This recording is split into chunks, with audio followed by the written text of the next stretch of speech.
السلام علیکم۔ آج ہم بات کریں گے کہ جو ویسٹرن ایجوکیشن سسٹم ہے، جو ویسٹرن ورلڈ کے اندر انلائٹنمنٹ اور جو موومنٹ ہوئی تھی اس زمانے میں، اس کا جو ایکچول اوریجن ہے یہ ٹوٹلی انڈیجنس تھا، ٹوٹلی انڈیپینڈنٹ تھا، یا اسلام کا امپیکٹ اس سسٹم پہ تھا کہ نہیں؟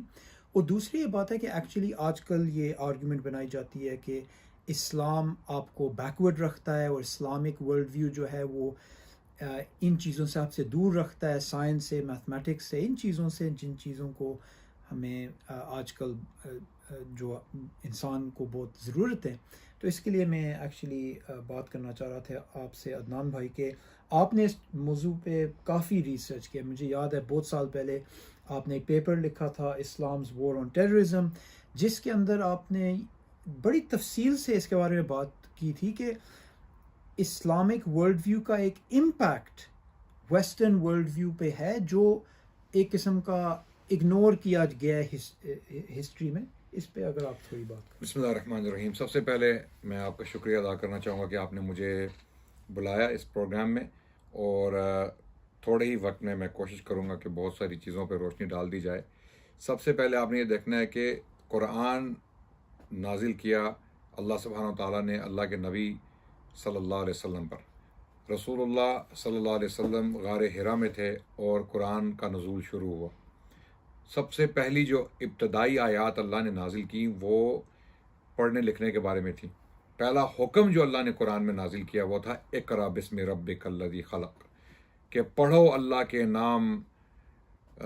کے نام میں جس نے تمہیں تخلیق کیا، جس نے تمہاری جو تخلیق کی۔ تو اللہ سبحانہ تعالیٰ کا پہلا حکم جو ہے وہ ہے ہی پڑھنے لکھنے کے بارے میں۔ اور یہ قرآن کن لوگوں پر نازل ہوا؟ جو ان پڑھ تھے۔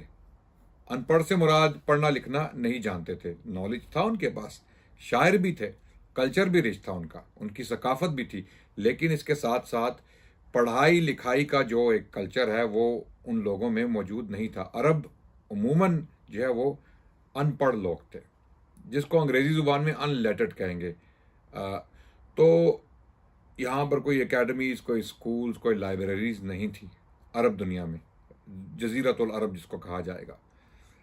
اسلام کے آنے کے بعد، قرآن کے نزول کے بعد پڑھائی لکھائی شروع ہوگی، اور اللہ کے نبی صلی اللہ علیہ وسلم پر جب یہ وحی نازل ہوئی کہ تم لوگوں نے پڑھنا ہے، تم لوگوں نے سیکھنا ہے کہ پڑھا کس طرح جائے گا اور لکھا کس طرح جائے گا، کیونکہ انہی آیات میں اللہ سبحانہ تعالیٰ فرماتے ہیں کہ یہ وہی رب ہے جس نے تمہیں قلم کا استعمال سکھایا۔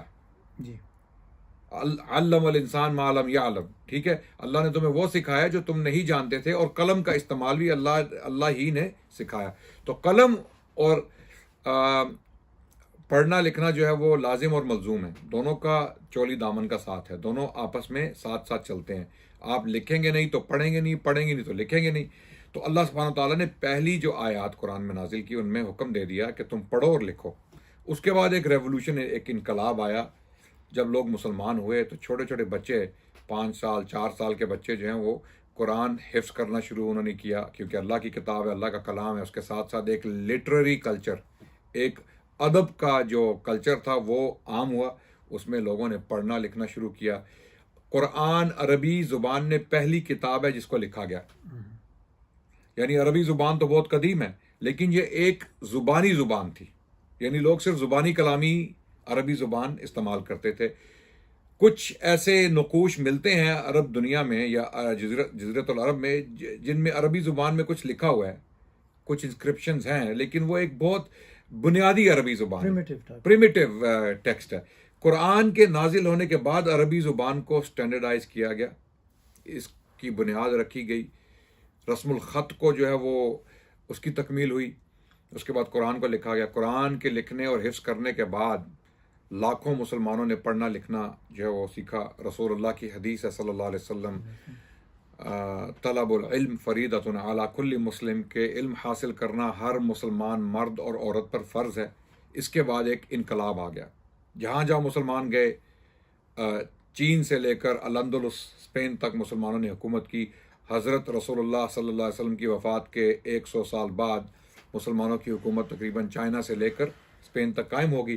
اب اس پوری تہذیب میں جو مسلمانوں نے ایک تہذیب جس کی بنیاد رکھی، اس کا جو سب سے بنیادی پہلو تھا وہ تعلیم حاصل کرنا اور تعلیم کو عام کرنا. اللہ کے نبی نے یہ بھی فرما دیا، خیرکم من تعلم القرآن وعلمہ، تم میں سے سب سے بہتر شخص وہ ہے جو قرآن سیکھے اور اس کو سکھائے. تو آپ کیسے سیکھ سکتے ہیں جب تک آپ کو پڑھنا نہ آئے یا آپ کو لکھنا نہ آئے؟ تو پڑھائی لکھائی کا جو کلچر ہے وہ قرآن ہی سے جو ہے وہ شروع ہو گیا. تو اس کا نتیجہ یہ ہوا کہ بہت ساری کتابیں بعد میں مسلمانوں نے پڑھی، پھر ان کو لکھا. جو دوسری تہذیبیں تھیں، ہمسائی تہذیبیں، مثال کے طور پہ ہمسایہ تہذیبوں سے میری مراد ہے روم کی تہذیب اور ایران کی تہذیب، تو ان کو بھی مسلمانوں نے پڑھا. جو بہت ساری کتابیں پہلی تہذیبیں یا ان کے لوگ پیدا کر چکے تھے ان کو پڑھا. پھر ان کو پڑھنے کے بعد سمجھنے کے بعد ان کے اوپر تحقیقات لکھیں، تشریحات لکھیں.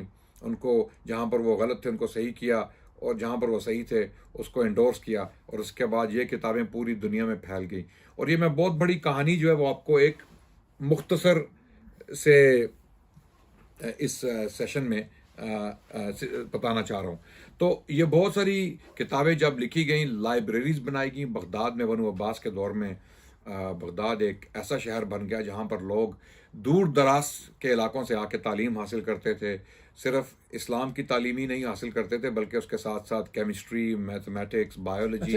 اس موضوع پہ میں آپ کو ایک سیکنڈ کے لیے روکوں کہ کوئی سیکولرسٹ یا جو آپ کہہ سکتے ہیں اورینٹلسٹ، وہ یہ کہہ سکتے ہیں کہ ایکچولی یہ جو لوگ تھے جو سائنس کو پڑھ رہے تھے یا ٹرانسلیشن کر رہے تھے یا یہ کر رہے تھے، یہ تو ہیریٹیکل لوگ تھے، یہ تو آرتھوڈاکس مسلمان نہیں تھے. اور یہ تو جو مسلمان ہیں وہ تو صرف قرآن پہ فوکس کر رہے تھے یا کیلنڈر پہ فوکس کر رہے تھے.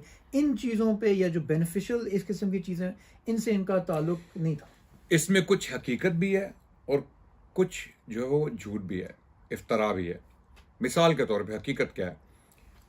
اس دور میں، اسلام کے ابتدائی دور میں، حساب کا جو علم ہے اس کو شک کی نگاہ سے دیکھا جاتا تھا، کیونکہ حساب کا علم جو ہے وہ کچھ ایسی ایکٹیویٹیز میں استعمال کیا جاتا تھا جو کنٹروورشل تھیں، جو متنازعہ تھی. مثال کے طور پہ علم الکمی، ایسے فارمولے تیار کرنا جن سے آپ کوئی ایسی چیزیں بنا لیں جو ممکن ہے غیر اسلامی ہوں.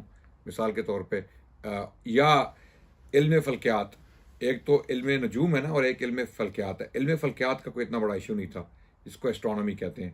لیکن علم نجوم جو تھا، جس کو ایسٹرولوجی کہتے ہیں، فیوچر پریڈکٹ کرنا، مستقبل کے حالات بتانا، جن کو ہم نجومی کہتے ہیں، اس کے لیے حساب جو ہے نا میتھمیٹکس استعمال ہوتا تھا.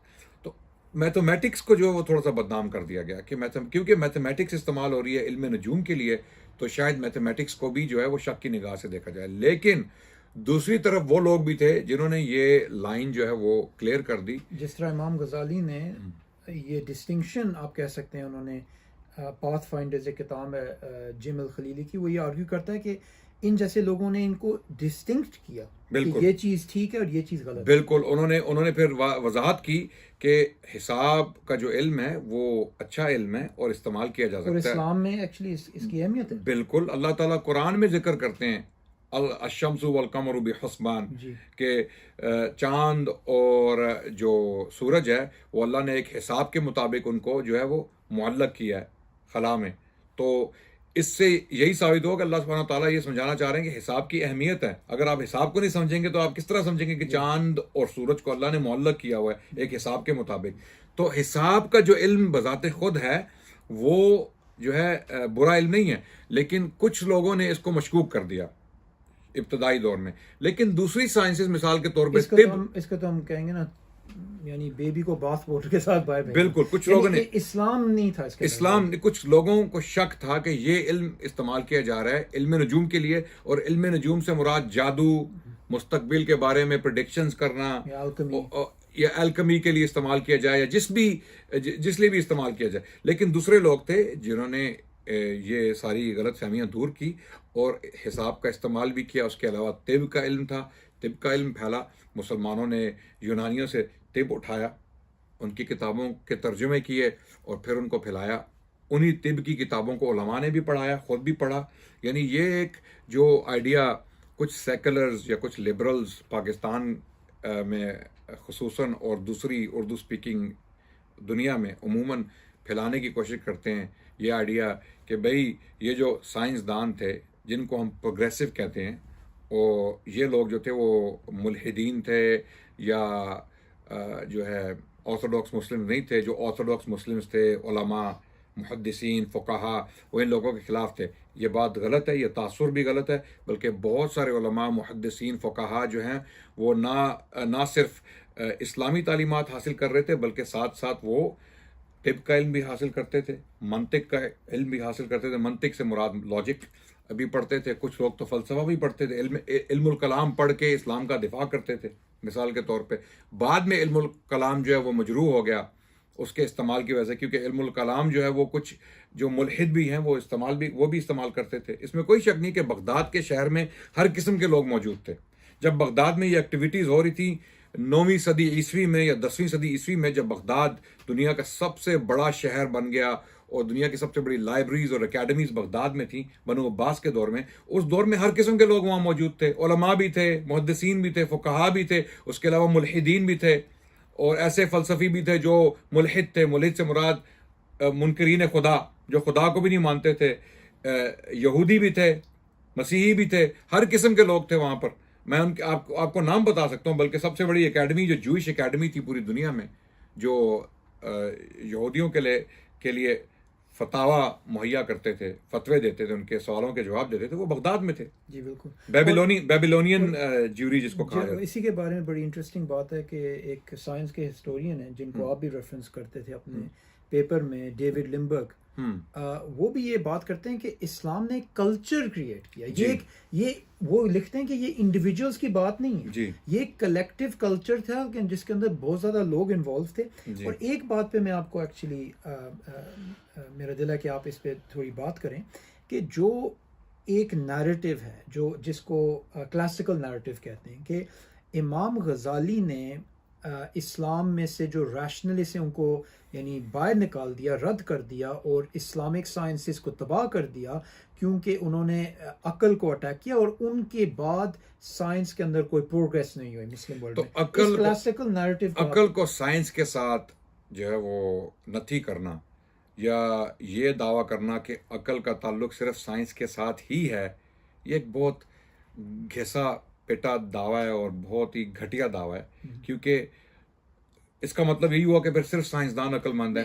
شعراء جو شاعر تھے وہ سائنسدان تو نہیں تھے. یا مورخین یا فلسفی یا مفکرین، یہ سب لوگ جو تھے، محدثین، فقہا، یہ کیا کم عقل تھے؟